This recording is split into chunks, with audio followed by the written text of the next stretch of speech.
اور ایسی جگہ عبادت کر رہے ہیں جہاں عبادتیں قبول ہوتی ہیں. واہ واہ واہ واہ واہ واہ. ایسی جگہ عبادت کر رہے ہیں جہاں عبادتیں قبول ہوتی ہیں. ان طلباء کو سلام، نفاذی کو سلام، علماء کو سلام کہ جو ایسی مقدس وادی، ایسی پاکیزہ فضاؤں میں سانس لے رہے ہیں. بس میرے مولا انہیں رزق علم دیں اور زہریلی ہواؤں سے بچا کے رکھیں. یہ خاص دعا ہے. حالانکہ یہ ایسا تیار ہے کہ یہاں کسی ایسی ویسی ہوا کا تصور کہاں. تو فرمایا کہ وما خلقت الجن والانس الا لیعبدون، اور میں نے نہیں خلق کیا جنوں کو اور انسانوں کو مگر اس لیے کہ وہ میری عبادت کریں. عبادت ایک لفظ میں ترجمہ پل کے نہ جائے. عبادت ایک لفظ ہے، عبادت ایک لفظ ہے ظاہر میں، لیکن اگر باطن میں آپ دیکھیں گے تو یہ لفظ ایک ردا ہے، ایک چادر ہے، اور ایسی چادر ہے جو وجود بشر کو سر سے پاؤں تک ڈھانپے ہوئے ہے. یعنی بشریت کا وجود دائرہ عبادت سے باہر نہیں ہے. تو پہلے ہمیں دیکھنا یہ ہے کہ لفظ عبادت یہ لفظ ہے تو لفظ بنتا ہے حرف سے. تو پہلے ہمیں یہ دیکھنا ہے کہ کتنے حرفوں سے مل کے لفظ عبادت بنا. تو ہاتھ اٹھائیے، انگلی پجوڑیے. عین، بے، الف، دال، تے.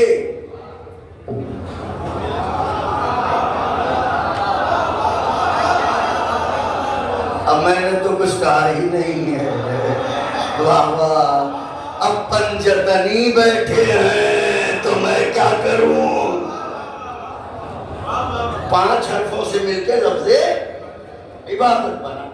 اب کائنات نے جو توحید کا تصور پیش کیا، مولا کے ظاہروں جو توحید کا تصور پیش کیا وہ نہایت ڈرامنا تصور پیش کیا.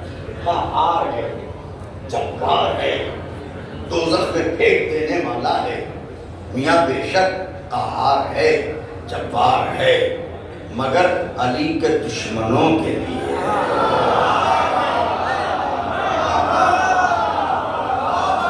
حسین کے زائروں کے لیے تھوڑی ہے. ان کے لیے تو رحیم ہے، ان کے لیے تو کریم ہے، ان کے لیے تو غفور ہے. واہ واہ سبحان اللہ. تو آپ اپنے بندے کو خدا کتنا چاہتا ہے بھائی یہ تصور رکھیے گا اور گفتگو تمام ہو جائے گی. اپنے بندے کو اللہ چاہتا کتنا ہے. ہمیں خلق کیا گیا عبادت کے لیے. فہرست عبادات میں نماز ہے اول عبادت.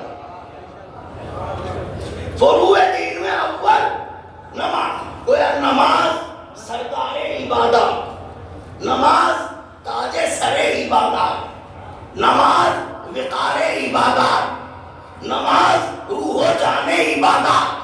کیونکہ نماز اول عبادت ہے فروع دین میں. اور یہ وہ واحد عبادت ہے جہاں بندہ خدا سے گفتگو کرتا ہے، بات کرتا ہے، اس کے حضور ہوتا ہے، اس کا شریف کو سجدہ کرتا ہے.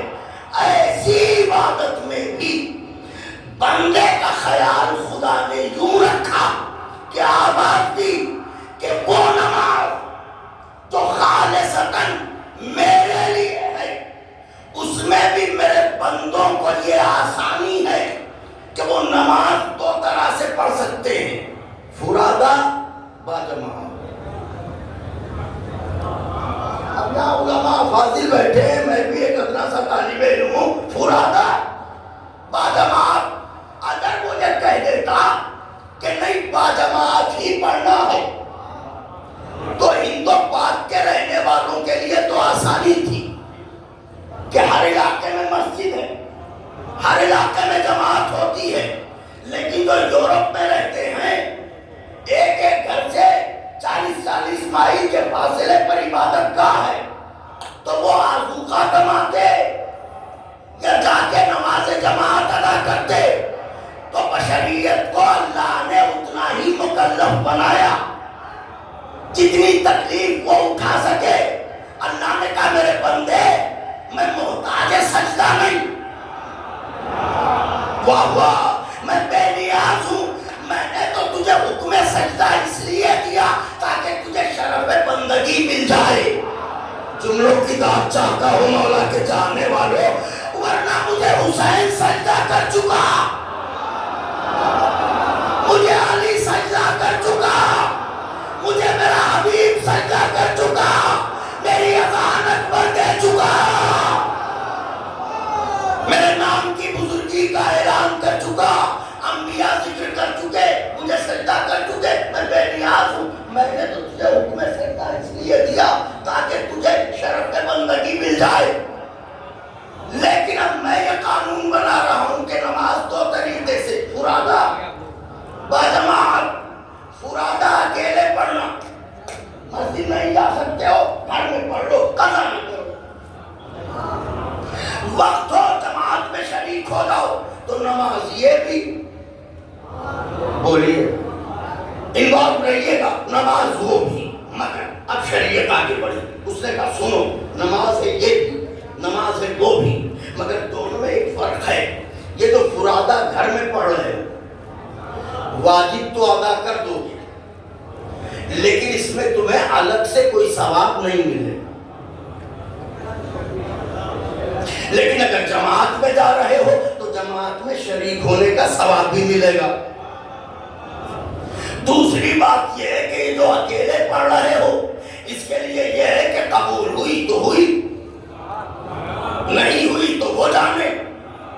لیکن اگر جماعت میں شریک ہو رہے ہو تو جماعت میں شریک ہونے والوں میں سے اگر کسی ایک کی بھی قبول ہو گئی تو وہ سب کی قبول کروا دے گا.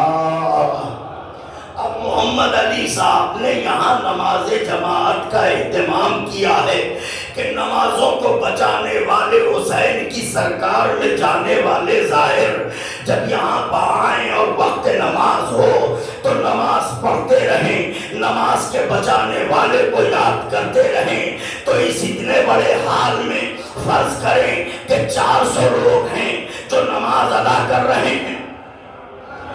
یہاں تو ہر کسی کی قبول ہے. سب مولا کے ظاہر مگر مثال دے رہا ہوں. اس بڑے ہوئے حال میں اگر 400 لوگ پڑھ رہے ہیں اور نماز جماعت ہو رہی ہے، ان میں اگر ایک کی قبول ہو گئی تو یہ روز محشر کہے گا معبود میں گواہی دیتا ہوں یہ بھی نماز پڑھ رہا تھا، یہ بھی نماز پڑھ رہا تھا، یہ بھی نماز پڑھ رہا تھا، یہ بھی نماز پڑھ رہا تھا. تو اس کی آبرو کے پیش نظر اللہ سب کی نمازوں کو قبول کر لے گا. تو اتنی بڑی جماعت میں ایک کی قبول ہوئی. تشیع کیا ہے؟ اس نے سب کی قبول کروا دی. تو اس نے کیوں قبول کروا دی؟ کہ یہ ہے مومن کامل. تو یہ مومن کیوں بنا؟ کہ اس کے پاس ہے ایمان. تو ایمان کس بازار میں بکتا ہے؟ ان کا یہ بازاروں میں بکنے والی چیز نہیں ہے.